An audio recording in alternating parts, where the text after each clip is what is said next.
Hey everyone, welcome to another edition of the Daily Bullet. I'm your host, Paul Lathrop. Joining me today is, I should have asked him before we started, I believe he's the director of the Firearms Right. Coalition, Jeff Knox. Jeff, thanks for joining us today. Thank you, Paul. It's a pleasure to be here.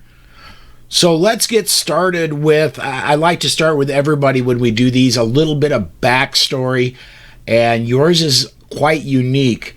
How did you get involved in Second Amendment advocacy?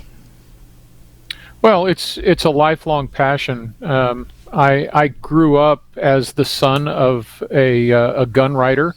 Dad was the editor and publisher of Rifle and Handloader magazines for Wolf Publishing. He had been the founding editor of Gun Week newspaper. And of course, where most people know him best is that in 1978, when I graduated from high school, Dad became the executive director of NRA ILA, and the family moved to D.C. while I went off to the Army. But in 2003, Dad wanted to write a couple of books, and he asked me to come out to Virginia and take up some of his daily writing, relieve him of some of his day-to-day chores in the Firearms Coalition so that he could spend time writing his books. And, as they say, God laughs when you make plans. Mm. And while we thought that the plan was for me to go to D.C., Virginia, and relieve Dad so that he could do some book writing, it turned out that the real reason that God had me go to D.C. was to free up Dad for chemotherapy and to learn the ropes of his business, the Firearms Coalition, and his regular writing routine, so that when he passed away in 2005, I was there to take care of my mother, to keep the organization going, and to keep the legacy alive. And that's what I've been doing ever since. It's 16, 17 years now that I've been running the Firearms Coalition, and it's very rewarding, it's very challenging, it's very frustrating, and it's been quite an adventure. Sure. So the Firearms Coalition, you'd mentioned your father started it. How long has it been around, and what's the major thrust? What's the major thing that the Firearms Coalition was formed to do? Well, the major thing it was formed to do was to make sure that good information was getting out to the hardline rights activists. It was formed in 1984, and the impetus was the Biaggi armor-piercing bullet ban. And the real focus behind it was that a certain very large, to remain unnamed gun rights organization was telling its members one thing while they were doing something different. And Dad was not at all happy with that situation. And so he reached out, collected a bunch of mailing addresses for hardcore gun rights activists, and on July the 4th, 1984, he put out the first edition of the Firearms Coalition's Hardcore Report, and that has been our regular newsletter for the past, how long is that? 36 years, and it told the troops what was really going on with the Biaggi bill and what the pitfalls of the negotiations that were ongoing at the time were. Since then, we've seen our mission as to be, they used to describe Dad as the conscience of the gun rights movement. And I think that was appropriate, and we try to stay with that theme that we don't overhype, we don't say the sky is falling, we don't negotiate minor encroachments in order to, get the alligator to eat us last. We try and provide good, solid intellectual ammunition for rights activists, and that's our main focus. When Dad was alive, he did quite a bit more direct lobbying in D.C., but frankly, I never have had and never will have the gravitas that my father had. And so I found shortly after he passed and I started taking over the organization that it was a waste of time for me to spend time up on the Hill. It just, I didn't have the gravitas is the only word I can think of. Sure. to really make an impact. But what I did find was that by presenting good, solid arguments and offering talking points to legislative aides, I was able to move the discussion in the direction that I wanted it to move, and was able to do that without having to register as a lobbyist or engage in direct lobbying that way. And so my main focus is informing the troops and trying to get them moving, and coming up with ideas on how to do things. We also do a lot of work with grassroots groups around the country. I will come in and consult with them and look at what they're doing and try and provide them with suggestions on how they can be more effective and tie their legislative and their political action plans together and make it work for all of us. So that kind of covers the background of the Firearms Coalition. What are you? I'm going to break this up into into two parts. What are you most active with right now? And as we record this on December 2nd, we do not have for certain a new occupant or continuing occupant for the White House. We don't know for sure what's going on. But where do you see things going in the future, both if we have a Trump second term and if we happen to have Biden in there? Well, of course, the idea of Biden-Harris terrifies me, as it should every gun owner and every lover of the Constitution. What they have proposed and what they're putting forward is an extremely radical agenda. They are talking about, hell yes, we're going to take your AR-15s and your AK-47s, and in Joe Biden's case, your AR-14s. So that's very scary. What's going on with the BATFE right now? I refuse to call them the ATF. They like it, so I call them the BATFE. And I'm very bothered by what's going on with them and the whole arm brace thing.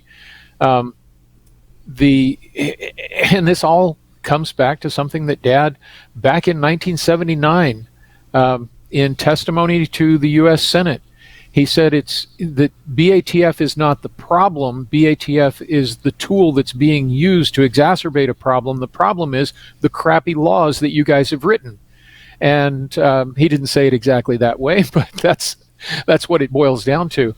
The language of gun control laws is terrible, from the NFA all the way through GCA 68 and the Brady Bill. It's horribly written. And it gives the bureaucrats leeway to do stupid stuff like the BATFE is doing right now with braces. If we lose the Senate, so my focus right now, my number one focus is Georgia. Mm-hmm. The Republicans must win those 2 seats in Georgia. My secondary focus is I'm watching closely the presidential race and the challenges, and wondering what's going to happen if indeed Donald Trump were able to turn this around. If he's able to prove voter fraud to the degree that would satisfy the courts and would reverse what the mainstream media has declared is the results of this election, I would foresee some serious action in the streets, and I would continue to hope and pray that our guys would keep out of it. Let the crazy people do the crazy people stuff. Mm-hmm. The more we stay out of it and let them show their true colors, the better off we are and our case is. And so that's one of the things that I'm strongly encouraging. But beyond that, we're in the midst of trying to rebuild our website, revamp our direction, do broader outreach, create more tools for our members and for the state associations and the state groups that we work with to give them better access to their elected servants, and that we can remind those elected servants that they are elected servants of the people. They work for us, and this nonsense of authoritarian government, which is what the Democrats and the socialists are trying to install. You can't say that because we don't like it. I'm sorry, that's not the way things work in the United States of America, and we're not going to put up with that.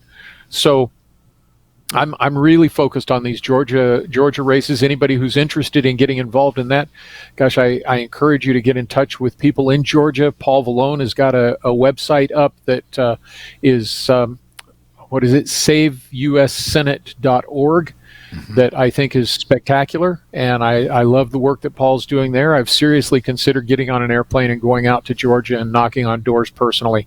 It's that important. Absolutely. I want to go off on a little bit of a tangent, and of everybody I've interviewed, I think you're probably one of the best to talk to about this. When I was growing up, when I turned 18 and began to vote, and for quite a while, there were what were termed blue dog Democrats. They were socially conservative and yet held Democratic positions in Congress. And largely the blue dog Democrat was a pro-freedom, pro-gun Democrat. Are those days gone? I don't see anybody in the Democratic Party reaching out across the line when it comes to Second Amendment rights. Do you?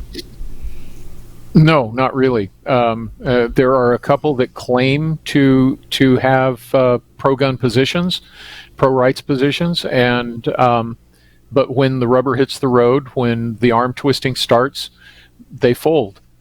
A few years ago, the Democrats, in an attempt to broaden their tent, they were running what was called the Mudcat strategy.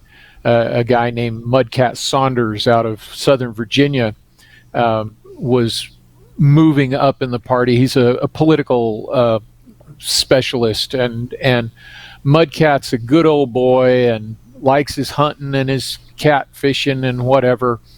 And he was advising Democrats to embrace the Second Amendment, stop using gun control as a wedge issue, and support pro-rights Democrats. And if you weren't a pro-rights Democrat, pretend like you were, because was it boob bait for the bubbas, that he wanted to pull the wool over our eyes. And so there for a couple of years, the Mudcat strategy kind of worked. It didn't work at the big level. It didn't help Hillary Clinton or John Kerry Hines to get into the presidency, but it did elect quite a few of the last of the blue dog Democrats. And then came Obama. And once Obama came in, of course, the Democrats pushed through the Obamacare healthcare plan, and they did it in cutthroat fashion, as I'm expecting them to do several things. If they win the Senate, I'm expecting a redux of what they did in the Obamacare push in, 2012, 2011. Anyway, I'm expecting that to happen. But after that, a lot of their guys lost their seats after the shenanigans they pulled with the healthcare issue, and they changed their tune, and guns became a litmus test. I think the biggest factor in that was that Mike Bloomberg came in with a whole bunch of money, and suddenly someone was willing to pay you to be anti-gun, and they were actively working to convince people that being anti-gun and anti-rights was a winning strategy because they were able to win a couple of races. And that probably Terry McAuliffe in Virginia as the governor was the biggest race that Bloomberg went heavy on the anti-gun stuff, spent a lot of money, and they won it. But they missed the fact that the Republican candidate alienated gun owners right before the election and just shot himself in the foot.